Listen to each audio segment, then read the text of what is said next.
Number 5, you have to make your students believe that your class is the most important thing they're experiencing at this moment in their lives. You have to make them believe that if they just miss one class, they're going to be missing out on some critical opportunity, something very, very important, or the time of their lives. That one critical thing could be a fun game that you decided to create, or using their electronic devices in class with the assignment, not against the assignment. Making my class important is kind of easy for me. I teach a high school subject in middle school, so when they leave me after a 2-year program, they're already at an advantage by having 2 high school credits. I tell them from day one, it is beneficial to complete the program with me when they're with like-minded students who want to take advantage of this opportunity early, rather than going to high school and being in a classroom full of kids who are forced to be in that situation. I also give them a brief summary of the different activities that we're going to be getting throughout the year to get them really excited to make sure they want to stay in the class. If you're going to do something like that, you really have to follow up on that. If you make it sound fun, they're going to ask about it all the time. 6, a good teacher has to say sorry. The kids, and some power-hungry teachers,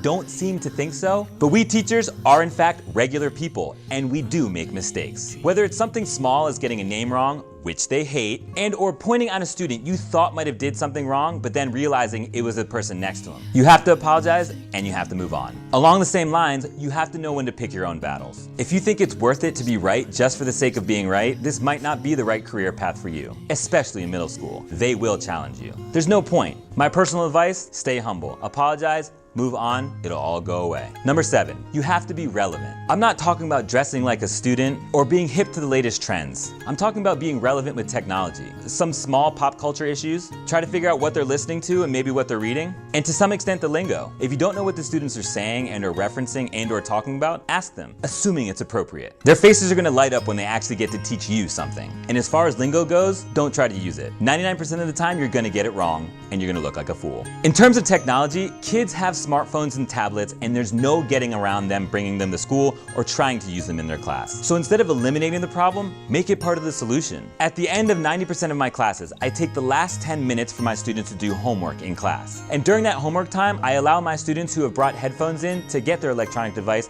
to listen to music. There's a plethora of ways to use technology in the classroom to make the lessons more relevant to them. Here's just some examples that I use. Cell phone scavenger hunts. Set up stations around the school. Walk with the students. Have them take pictures of the problem they're trying to solve, and then have them get in groups and try to solve it. Video acting assignments. Instead of having the students practice their plays and act them out in front of the class, have them film the projects. They can edit them together, and then they can present them to the class like a movie. Augmented reality assignments. This is kind of like Pokemon Go, but in the school. Think of the students using their device to look at a picture, and then another picture comes up and it's moving in front of them. Last but not least, Kahoot. The students use their devices as their gamepad, and your centralized computer is the actual game machine. Questions pop up, and the students can use their gamepad to answer. Yeah, you heard me right. My students do their homework in class, which brings me to number 8. I don't actually give homework.